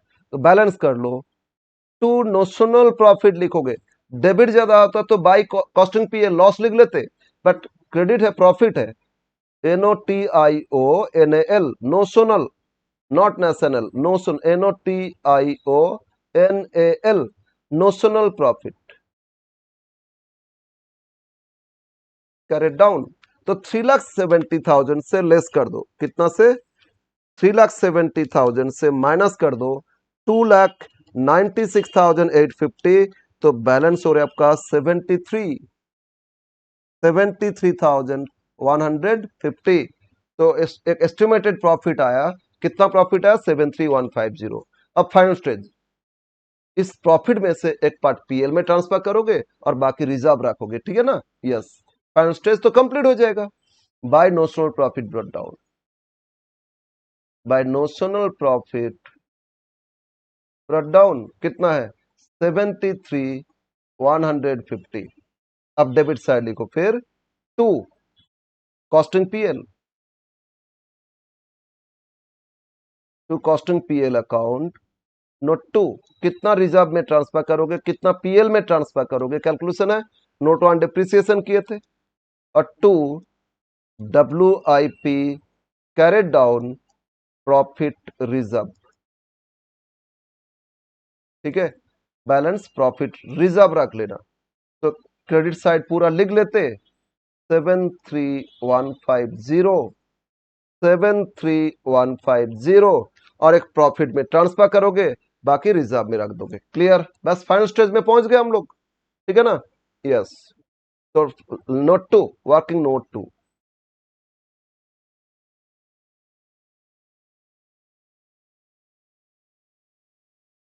Profit transfer to PL, transfer to costing PL, okay, ये लिख लोगे नोट। अब पहले फाइंड करो percentage of work completed, percentage of work completed, है ना, इसके ऊपर डिपेंड करेगा, ये अलॉयज ये करोगे, ये मैंने देखो ये जो किए थे, परसेंटेज ऑफ वर्क कंप्लीटेड या डिग्री ऑफ कंप्लीशन, डीओसी लिखो, तो डिग्री ऑफ कंप्लीशन लिख के डीओसी ब्रैकेट में शो करोगे, जरूर percentage, work certified divide by contract price into 100, ठीक है ना, एक इससे फाइंड हो जाएगा कितना परसेंट आपका वर्क कंप्लीट हो गया। इसका अकाउंट्स में अकाउंटिंग स्टैंडर्ड था, उस अकाउंटिंग स्टैंडर्ड में कुछ और फॉर्मूला, बहुत सारे फॉर्मूला है, बट अब लोग का कॉस्ट में यही फॉलो करोगे, क्या फॉर्मूला बोले, work certified, work certified by contract price into 100, ठीक है। तो बोलो सर्टिफाइड सेकंड स्टेज देखो, 3,40,000 सर्टिफाई हो गया, है ना, कितना सर्टिफाई हो गया, 3,40,000, और क्वेश्चन का एकदम स्टार्टिंग जहां है उसमें कॉन्ट्रैक्ट प्राइस दे दिया था 6,50,000, कॉन्ट्रैक्ट प्राइस कितना था 6,50,000 इनटू 100, तो परसेंटेज मिल जाएगा, ठीक है ना, तो 3,40,000 डिवाइड बाय 6,50,000, तो ये होता है आपका 52.31%, कितना हो गया 52.31%। बताओ अब कितना, ये 50 से ज्यादा हो गया ना, यस सर, तो इसके हिसाब से पीएल लिखोगे, 50 से अबव है या 50 से बिलो, मैक्सिमम क्वेश्चन में ना आप लोग को एक और बता देता हूँ, 50 से अबव ही आता है, 50 to 90 इसके बीच ही आता है, मतलब 2/3 का जो फॉर्मूला अप्लाई करोगे, कभी कभी मतलब 50 से बिलो आया तो 1/3 करोगे, ये दो चीज में ही आता है, ठीक है ना, यस। अब एक बार देख लो, degree of completion, percentage of completion, अगर 50 से अबव ये डीओसी 50 से ज्यादा हो गया और 90% के अंदर, ये तो 52 आया था ना, तो पीएल इक्वल टू क्या लिखोगे, 2/3 into notional profit into cash receive by work certified, इससे मिल जाएगा, ठीक है, समझ में आया, तो लिख दो आप इसमें, therefore PL equal to, therefore PL equal to, 52 आया ना 50 से अब, therefore profit and loss equal to 2/3 into notional profit into cash received divide by work certified, ठीक है, तो 2/3 इंटू नोशनल प्रॉफिट, बोलो नोशनल प्रॉफिट कितना फाइंड किए थे, 73,150, 73,150 इंटू कैश रिसीव्ड क्वेश्चन में दे दिया था, यहां आ जाओ, 3,06,000 दिए थे और सर्टिफाइड 3,40,000। कैश रिसीव कितना था? 3,06,000 और सर्टिफाइड 3,40,000। बस ये कैलकुलेशन कर लोगे और इससे मिल जाएगा कितना पीएल में ट्रांसफर करना है। समझ में आया ना? तो 73 150 इंटू 2 डिवाइड बाई 3 ये हो गया, और इनटू इसमें 3 zero cancel, 30 into 306 divide by कितना? 340।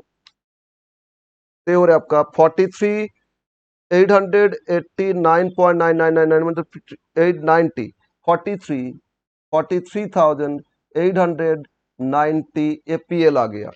Okay, yes sir. तो पीएल में लिख दो 43890। 73,150 में से पीएल में लिखोगे कितना? 43890।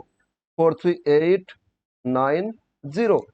अब 73,500 से इतना पीएल बाकी माइनस कर दो, रिजर्व में आ जाएगा। तो 73,150 से माइनस कर दो 43,890 तो बैलेंस इक्वल टू 29,260। तो रिजर्व में कितना ट्रांसफर करोगे? 29,260। ओके, तो ये था कॉन्ट्रैक्ट अकाउंट। ठीक है, तो ये अपना क्लास, इसमें हम एक आइडिया दिए आपको कॉन्ट्रैक्ट अकाउंट कैसे बनता है, और इसके बाद इसमें से प्रॉफिट कितना रिकॉग्नाइज करोगे, उसके लिए वर्क कितना कंप्लीट हुआ, वर्क सर्टिफाइड कैलकुलेशन कैसे होता है कैश रिसिप्ट देने से, और कंप्लीट हो गया तो पीएल में कैसे करोगे, work complete, completion of work, degree of completion और परसेंटेज करोगे, उसके हिसाब से ट्रांसफर कैलकुलेशन करके पीएल में ट्रांसफर कर दोगे। ठीक है ना? और एक और वीडियो में मैंने 4-5 और क्वेश्चन कर देंगे, इतना आप करोगे अनफ है, that should be enough for your contract account. Right? Yes, continue आप लोग करो, सपोर्ट करो, और इसको प्रैक्टिस ट्रिक से करोगे, आपका श्योर रिजल्ट अच्छा आ जाएगा। हम लोग जितना क्वेश्चन सॉल्व कर लेंगे उतना अगर ठीक से देख लोगे, आपका मार्क्स अच्छा आने में कोई नहीं रोक सकता है। Okay, wish you all the best.